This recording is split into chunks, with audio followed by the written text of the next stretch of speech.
میری فیملی نے مجھ سے التجا کی کہ میں استعفیٰ دے دوں کیونکہ انہیں خوف تھا کہ میں بھی تھامس سنکارا کی طرح اپنی جان سے ہاتھ دھو بیٹھوں گا، لیکن میں نے ان سے کہا اگر مجھے موت بھی نصیب ہوئی تو یہ برکینا فاسو کے ایماندار اور محب وطن لوگوں کے لیے ہوگی۔ مغرب نے ہمارے وسائل لوٹے، ہمارے ہنر کو نچوڑا اور ہمیں غلام بنایا۔ ہماری آزادی اور ہمارے وسائل پر انہوں نے قبضہ کر رکھا ہے، لیکن میں ایک ایسی خود مختار قوم کے لیے لڑ رہا ہوں جہاں ہمارے وسائل ہمارے لوگوں کی فلاح و بہبود کے لیے استعمال ہوں، نہ کہ غیر ملکی طاقتوں کے مفادات کے لیے۔ یہ میری زندگی کا مقصد ہے اور اس کے لیے میں ہر قربانی دینے کو تیار ہوں۔ یہ پرجوش اور جرأت مندانہ الفاظ ہیں برکینا فاسو کے عبوری صدر کیپٹن ابراہیم تراورے کے، جو محض 37 سال کی عمر میں افریقہ کے سب سے زیادہ متحرک، بصیرت افروز اور بااثر رہنماؤں میں سے ایک کے طور پر ابھرے ہیں۔ ستمبر 2022 میں ایک فوجی بغاوت کے ذریعے اقتدار میں آنے والے ابراہیم تراورے نہ صرف دنیا کے سب سے کم عمر سربراہ مملکت ہیں بلکہ ایک ایسی شخصیت ہیں جنہوں نے قومی خود مختاری، معاشی آزادی کے ایک عظیم ویژن کو اپنا مشن بنایا۔ ان کی قیادت نے نہ صرف برکینا فاسو کے لیے ایک نئی امید کی کرن روشن کی ہے بلکہ پورے افریقی براعظم کے لیے ایک انقلاب کی نوید سنائی ہے۔ ان کی پالیسیاں، فیصلے اور عوام سے گہری وابستگی نے انہیں افریقی نوجوانوں کے لیے ایک رول ماڈل اور مغربی استحصال کے خلاف ایک نڈر آواز بنا دیا ہے۔ تراورے کی ہر تقریر، ہر فیصلہ اور ہر اقدام ایک ایسی قوم کی تعمیر کی طرف اشارہ کرتا ہے جو اپنی تقدیر خود لکھنا چاہتی ہے۔ موجودہ دور میں دنیا کے سب سے کم عمر صدر ہونا ان کی خوبی نہیں بلکہ یہ صرف ایک اتفاق ہے، ورنہ ان کے کارنامے اور ان کا کام ایسا ہے کہ جس کی وجہ سے کچھ عرصے سے میڈیا انہیں پورے افریقہ کا سب سے بااثر رہنما سمجھ رہا ہے۔ در حقیقت ماہرین مسلسل یقین رکھتے ہیں کہ اگر ابراہیم تراورے کی ترقی اسی رفتار سے جاری رہی تو یہ ممکن ہے کہ آنے والے دنوں میں ہم دیکھیں کہ ابراہیم تراورے نہ صرف افریقہ، مشرق وسطی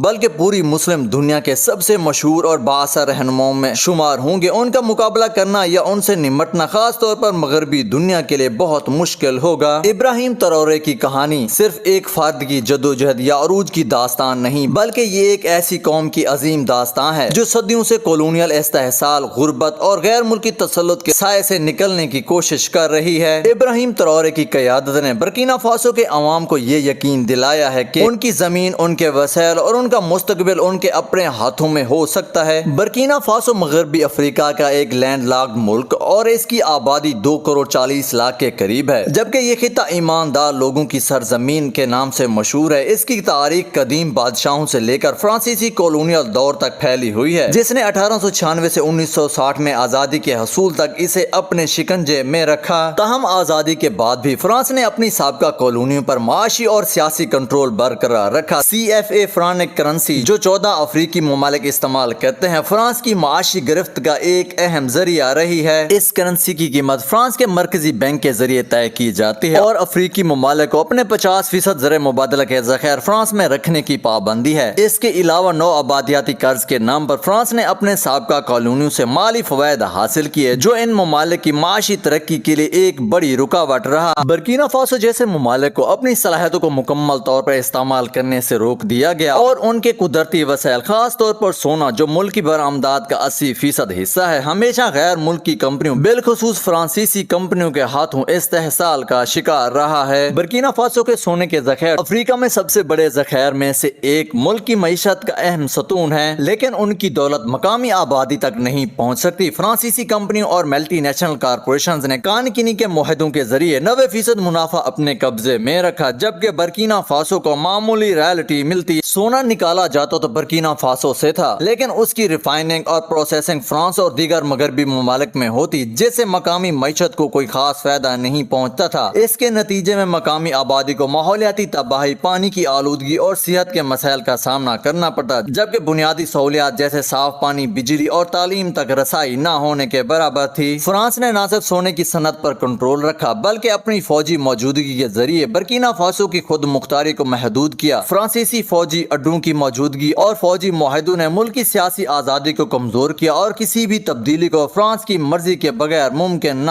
ہونے دیا۔ فرانس سے آزادی حاصل کرنے کے باوجود یہ تمام افریقی ممالک باشمول برکینا فاسو کبھی اپنے پاؤں پر کھڑے نہ ہو سکے۔ غربت، بھوک، زیادہ جرائم کی شرح، بدعنوانی، سیاسی بد امنی، یہ سب ان کا مقدر بن گیا کیونکہ ان کے پاس موجود وسائل میں سب کچھ تھا بلکہ دنیا کے دیگر حصوں کے ممالک سے زیادہ تھا، لیکن اس کے ہونے کے باوجود یہ سب ان کا اپنانا تھا۔ یہ واضح ہے کہ یہ چیز کب تک چھپی رہ سکتی تھی یا کب تک برداشت کی جا سکتی۔ اس منظم ناانصافی، غیر ملکی استحصال اور سیاسی بد امنی نے عوام میں غم و غصہ اور ناراضی کو جنم دیا، جو بالآخر بغاوتوں اور سیاسی عدم استحکام کی شکل میں سامنے آیا۔ 2010 سے شروع ہونے والی بغاوتوں نے ملک کو مزید مشکلات میں دھکیل دیا، جس کے نتیجے میں ہزاروں جانیں ضائع ہوئیں اور 20 لاکھ سے زائد افراد بے گھر ہوئے۔ 2015 کے انتخابات کے ذریعے کرسچین کابورے برکینا فاسو کے صدر منتخب ہوئے، جنہیں فرانس کی حمایت بھی حاصل تھی، اور ظاہر ہے کہ فرانسیسی فوج بھی برکینا فاسو میں موجود تھی۔ لیکن وقت گزرنے کے ساتھ برکینا فاسو کی حالت بد سے بدتر ہوتی گئی، اور پھر آخرکار جنوری 2022 میں وہ وقت آیا جب برکینا فاسو کی فوج نے ملک کی خراب حالت کا حوالہ دیتے ہوئے ایک بغاوت کی، یعنی ایک فوجی جنرل پال ہنری دامیبا نے ملک کا کنٹرول سنبھال لیا۔ ابراہیم ترورے، جو ابتدا میں دامیبا کے patriotic movement for safeguard and restoration کے حامی تھے، ان کو اٹلری ریجمنٹ کا سربراہ مقرر کیا گیا۔ لیکن دوستو، دامیبا کے معاملے میں بری بات یہ تھی کہ اس نے جو بھی وعدے کیے تھے، چاہے وہ عام لوگوں سے کیے یا اپنی فوج سے، وہ انہیں پورا نہ کر سکے۔ خاص طور پر وہ اپنی فوج کو ایسے جدید ہتھیار فراہم نہ کر سکا جن کی مدد سے وہ مضبوط ہو سکتے اور ملک میں موجود اپنے دشمن گروہوں سے لڑ سکتے۔ لیکن اب فوج کو تنخواہیں وغیرہ بھی نہیں مل رہی تھیں، جس نے جونیئر افسران میں شدید ناراضی کو جنم دیا، اور اس صورتحال نے ترورے اور ان کے ساتھی افسران کو ایک نئے انقلاب کی طرف راغب کیا۔ 20 ستمبر 2022 کو ترورے نے افسران کے ایک گروپ کی قیادت میں دوسری بغاوت کی، جو ڈجیبو میں ایک سپلائی قافلے پر ہلاکت خیز جہادی حملے سے شروع ہوئی، جس میں 27 فوجی ہلاک ہوئے۔ قومی ٹیلی ویژن پر فوجی وردی اور سرخ بیرٹ میں نمودار ہونے والے ابراہیم ترورے نے سیکیورٹی کو ترجیح دینے، علاقائی سالمیت بحال کرنے اور انسانی بحران سے نمٹنے کا عہد کیا، جبکہ دامیبا نے 2 اکتوبر 2022 کو اپنی حفاظت کے یقین دہانی کے بعد استعفیٰ دے دیا، اور ترورے کو 6 اکتوبر 2022 کو 34 سال کی عمر میں عبوری صدر مقرر کیا گیا۔ اس پس منظر میں کیپٹن ابراہیم ترورے کا عروج ایک تاریخی تبدیلی کا پیش خیمہ ثابت ہوا۔ 14 مارچ 1988 کو ایک مستبد گھرانے میں پیدا ہونے والے ترورے سادگی اور محنت کے ماحول میں پروان چڑھے۔ وگاڈگو یونیورسٹی میں جیولوجی کے طالب علم کے طور پر وہ اپنی قائدانہ صلاحیتوں اور ویژن کی وجہ سے نمایاں تھے۔ 2009 میں اعزاز کے ساتھ گریجویشن کے بعد ترورے نے ایک غیر معمولی فیصلہ کیا۔ انہوں نے سول کیریئر کی بجائے فوجی کیریئر کا انتخاب کیا۔ 2010 میں انہوں نے جارجز ملٹری اکیڈمی میں شمولیت اختیار کی، جہاں انہوں نے اپنی صلاحیتوں کو نکھارا اور ایک عظیم لیڈر کے طور پر اپنی شناخت بنائی۔ معزز اقتدار سنبھالنے کے بعد ترورے نے برکینا فاسو کی معیشت، سیکیورٹی، گورننس اور سماجی ڈھانچے کو تبدیل کرنے کے لیے ایک سلسلہ پرجوش اصلاحات نافذ کی۔ ترورے نے برکینا فاسو کے قدرتی وسائل کو قومی ترقی کے لیے استعمال کرنے کو اپنی اولین ترجیح بنایا۔ نومبر 2023 میں ان کی حکومت نے ملک کی پہلی گولڈ ریفائنری کی تعمیر کی منظوری دی، جو سالانہ 150 ٹن سونے کی پروسیسنگ کی صلاحیت رکھتی ہے۔ اس سے قبل برکینا فاسو خام سونے کی برآمد پر انحصار کرتا تھا، جس سے غیر ملکی کمپنیاں اربوں ڈالر منافع کماتی تھیں۔ اس ریفائنری سے 100 براہ راست اور 5000 بالواسطہ ملازمتیں پیدا ہونے کی توقع ہے، جو حکومتی آمدنی کو بڑھائے گی اور مقامی معیشت کو مضبوط کرے گی۔ اگست 2024 میں ترورے نے IMF سے $32 ملین